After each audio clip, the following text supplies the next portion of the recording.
we're in Team Hog or Beam. Welcome to Inspiring Teachers, a show bringing you classroom tips, motivation, and stories from successful educators. Join Tavis Beam and Danny Hogger as they explore the why of teaching. Welcome to Inspiring Teachers. I'm Danny Hogger. And I'm Tavis Beam. Hey, how are you doing? Hope you're staying safe and being well wherever you are. And happy summer. Happy conclusion of the school year. It's an unusual one. I mean, it was unprecedented to go out on school like that and be home for the last several months. We've been talking to you on Twitter at Show Teachers, and I've really appreciated the conversations.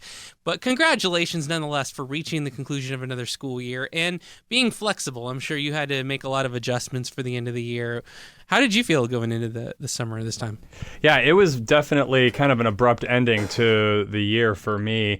And going into online teaching presented quite a challenge for me. First off, as an elective teacher, I know that a lot of the kids were working really hard in a lot of their other classes. So I had to really question how much work I gave them. But also as a woodshop teacher, I really can't have them do any projects at home. I can't be like, hey, go to the garage and find your parents' skill saw and make something.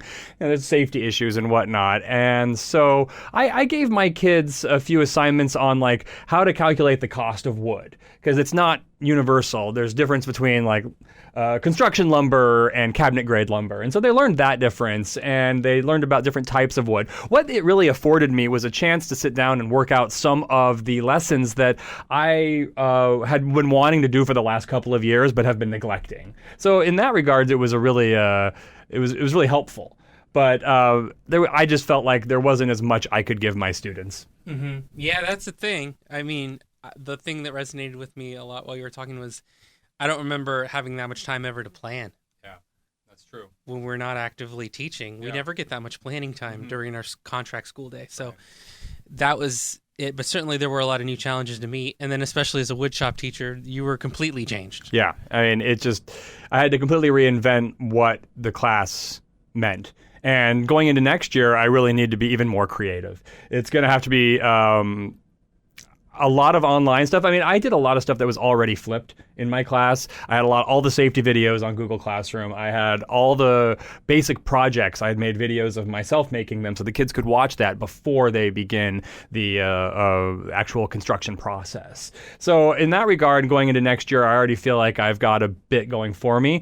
But at the same time, I'm concerned that if it's 100% online learning, they're just not going to get it's all about the hands-on experience, about being in there and feeling it, and I'm concerned that we're not going to get that. But at the same time, safety has got to be our number one priority. Just like in the woodshop, in the classroom, it's all the same. We have to make sure that we're all safe. Yeah. What are your concerns headed into the new school year? Let us know in the comment section down below. And if there's any questions we can answer about things or outlooks or things you'd like to hear us talk about in future episodes, please do that down below.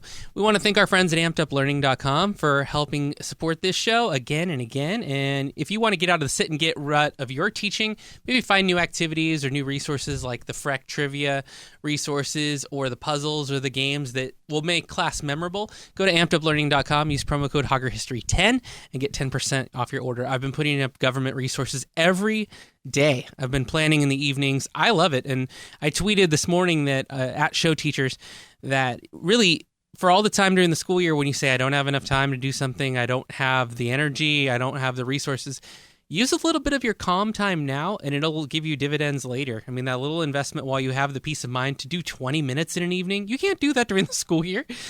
So do it now and you'll be glad that you did. And a lot of my resources for government and social studies, you'll find them there. Tavis, as far as new projects, I know you have a channel that you're really excited to talk to everybody about, and people who love this show will probably really like it as well. Tell us about it. So one thing I've noticed a lot is my students saying that they are bored. And I was thinking about different ways that I could try to inspire people in their boredom to just get up off the couch and go do something. One of the most important lessons that I want to teach my students, that I've been using this quote from Nick Offerman, which is, it's an incredible gift to be able to make your own fun. And from that, I decided that, I've got such a background, a multifaceted ways of making my own fun in my life. I've been a former circus clown. I've been a radio DJ. I've been a firefighter. There have been lots of just exciting things in my life. And so we've recently launched a new YouTube channel called Making Fun. And the whole premise is just about trying to inspire people to do anything that's making fun. So if you're interested in cooking, we're working on episodes where I've smoked a watermelon, because I've seen a whole bunch of videos on that, and I wanted to try that, and so I filmed that. And there's an episode where I make my sister a workbench, and I go through the whole process and my thinking and how you can do it at home as well. My sister has made some videos on making clothing for my son's favorite doll. It's just anything. We're going to do some on juggling. We're going to do some on, I've always wanted to tune my piano, and I've been reading books on how to do that for about a year now. And so I'm going to make a video on that. Anything goes. So if you're interested in that, check out our YouTube channel. It's called Making Fun, and you can follow us on Instagram at make.your.own.fun. That's fun right there. Yeah, right? That's great. So check that out. And if there's something you'd like to see Tavis do on that channel, get in touch with him there and send him a message. You can also post here too, and we'll point you over there. Yeah, so please check it out. It's going to be a blast. Yeah, and I like that it's the things you've wanted to do that you're doing. Maybe a good goal for us would be, all of us, is if at a later point in date, the list of things that we've always wanted to do is shorter because we've done a lot of them. Right. And if you do something at home over the summer, please go on Instagram, make.your.own.fun, and send us a picture or a video of something, and we'll try to feature it in one of our upcoming episodes. Fantastic. That's a really cool opportunity. What are you doing this summer? What kind of plans do you have going on? We want to hear about it and stay connected. And what are you doing to beat the boredom? Yeah. Other than just watching Netflix or Hulu, and that's all great too. I'm doing that as well. But it's so wonderful to be inspired to get up off the couch and really just try something new. I mean, we're always exploring something new here. You can go back and look at videos where we've made a guitar. We've got a million projects going all the time. We just wanted to start recording it. Yeah, definitely. So there's plenty of content to get you inspired to make your own content, whether it's online or offline. I've been following along with Twitter a couple times a week. I'm on. You guys have seen me engaging with you. I really like seeing all the positivity that's going on around there. We have friends and guests of our show that have been posting amazing things, and it's been really neat. So thank you for everyone who's been interacting and who's been a guest on our show the last few weeks. We just passed up Father's Day, and I enjoyed seeing everybody posting pictures with their dad, and you had the chance to hang out with the little guy. What's Father's Day been like for you differently the last few years since actually being a father ourselves now? Well, what I like to remind myself on Father's Day is not just thinking about my dad and all the wonderful things that he's done for me, but also taking the time to really recognize the fact and honor my son, because without him, I wouldn't be a father. And so as much as it is supposed to be a day about fathers, it is also a day about reflecting on the role that our children play in our lives, making it possible so that we are a father. How have you felt with your little one? I just was kind of grateful that the silver lining of being home meant that we had time to spend together, and every day we could really do things and be present in those moments together. I think that was pretty great. It has been one of the blessings of this hard and horrible time, is just time with the family. Mm-hmm. And as we look to the fall and wonder what's happening, I have another schedule change.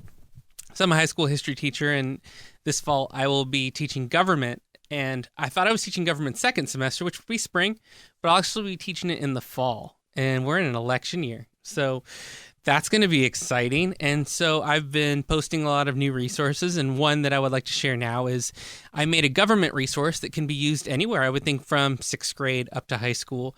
And it's a checks and balances assessment and supplement where students have to go and research a time where the legislative, executive, and judicial branches have been checked in reality. So have them look at an issue where actually a branch tried to do something and was stopped, and why, and what happened, and when. So have them research, and it's a little bit like a web quest, and then have them presented in partners or in groups. And I just thought that would be a good way to see them not just understand that each branch has checks. And I remember that's one of the things that can get a little boring if you learn it static, black and white. But if you go seeing a time in recent events where it actually happened, that would be great. So I put that up on Amped Up Learning and Teachers Pay Teachers, the Hogger History store. And it also has a really great list of what they should look for to give them some guides, some examples, and some good search terms to to work with. So that's the resource of the week that I'd recommend. I just made it on 2 days ago and thought that'd be a cool way to do it. And it is such an important part of what our democracy looks like, is the different branches with the checks and the balances. And, many would say that over the last decades or so, there have been some erosion of that. So I think that that's a very valuable lesson to get to right away. And they're definitely going to have no shortage of interest this year with everything that has been keeping them home, too, to talk about as well with government and how government reacts and tries to address very challenging times and situations. And it will be interesting to come into contact with all these students whose parents may have different views on, the necessity of wearing masks and the politics all around that. I think that you'll probably have a greater chance of experiencing that. But, navigating that situation will also be a challenge for all the teachers out there.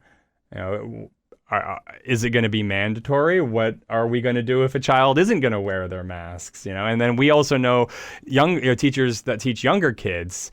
How are they going to keep a mask on a 5-year-old? I know my son; he won't wear a mask at all. You won't even wear a hat. And the fashion needs on top of everything else. Well, I'm looking forward to that because one of my assignments is going to be to design your own PPE. That's a great idea. Take your favorite video game, your favorite TV, favorite movie, whatever it is, and design a mask based off of one of the characters in that. So for me right now, I'm working on making a replica of the DeLorean mask, and so if I were to be able to make a PPE that was representative of that, I think that'd be really cool, and I think the kids could really get into an assignment like that. I think it's great to turn a situation of challenge into an opportunity for creativity and individuality at the same time. That's a cool thing to build in. I was so proud of 2 of my students, their sisters, and they're 1 year apart, and when they're some of the best makers I've had in my class. When COVID-19 happened, they went right to work mass producing masks, giving them out to hospitals, giving them out to teachers, selling them online. And it just warmed my heart so much to see these girls just be so creative and so wonderful. And it was just I said wonderful too many times, but it just felt so good to see them use their skills in something that was meaningful. Yeah, I think that's very cool, and they'll really enjoy it. And it'll also give them a little bright spot in the midst of everything that isn't given that many opportunities to do stuff like that. So those are some of the things that we're thinking about as we go into fall. And we're also enjoying summer, too, because this is a recharge time. What are some things that you're doing that you're enjoying right now that are part of your recharge? Well, for me, there was about a good 10-week period there where we were just all quarantined, and I certainly gained a good COVID-19 pounds. So I've been working really hard to get rid of those, and I've had quite a good 2 weeks now. I feel like I'm on the upswing, coming back. That's good. Yeah. That's a good just trying to do those things, eat right, exercise, meditate, all those things that really help us just be the best that we can be. And the gardening, too. You've been doing a lot of gardening. Right. It's looking good out there. What are some things that you've done out there? Well, we've been planting zucchini and sugar snap peas and cucumbers and pumpkins and basil, potatoes. We did the potatoes the other day, and set up a trellis so it'll grow over. And, being in nature is such an important thing for me. I grew up in the country. I grew up around nature. And so having that in my new backyard has been really wonderful. Very nice. Yeah, I never have had any gardening experience before this Yeah, but summer. you've been really... It's fun. Yeah, you've been really doing it now. It's something to get outside and then, a mild amount of work, but it's also something cool to track and progress and see how time goes by a little differently. Right. It's slower. It requires patience. Mm-hmm. I'm not that great at that, but I'm working on it. Plus, it's just fun, and I like to. I'm in the mindset of if I do it this way as an experiment, and I can just observe, does it work? And then if it doesn't work, what it's basically like starting 50 steps under what you could if you just learn first, but then watching videos kind of gains information. I'm starting from ground zero, no pun intended. One thing I love about gardening is all you really do is set the conditions, and then you just let nature take its course. You don't do the growing, you don't do anything. All you've done is you prepared the soil, you give it water, but once you've got all those conditions quite right, nature takes its course. Nature does it. Like yesterday morning, I got up and I took a picture of my first zucchini flower of the season. It was big, beautiful yellow flower. It was so gorgeous. And then this morning I got up and looked at it, and the flower was half there, half gone, half zucchini already. Why doesn't mine look like that? Like Homer Simpson when he builds the barbecue. He's looking at the box. Why doesn't mine do that? It's just amazing how nature. I had nothing to do with that. And isn't that a good metaphor for the classroom too? Like once the conditions are right and you put things out there the best you can, you let it take course in the shape that it's going to meet the needs of your students. Absolutely. And then you watch them grow and blossom. Oh, that's wonderful. Well, this has been a great episode of Inspiring Teachers. I hope we have a great summer. I think I just said like syllables in that. I hope you're having, I don't think those were words. Take time to make words as you need to and relax too. And for Tavis Beam, I'm Danny Hogger, and we'll see you all very soon. We might even record another one very soon. You might remember these clothes. I don't know. Anyways, follow us on Twitter at Show Teachers. Subscribe on YouTube. Give the fun channel out again. Fun. Oh, yeah. Make.fun. No, it's make.your.fun. Yeah. Make your own fun. Yeah. Check out Making Fun on YouTube, and on Instagram, it's make.your.own.fun. Rad. And then my new album, Spring to Life, is out now, so you can check that out. And we appreciate you watching and listening all through the summer and the year. We're almost at episode 100. Thank you for making this show happen. And thank you to everyone, including Amped Up Learning, who supports us. Until next time, class is dismissed. Thank you.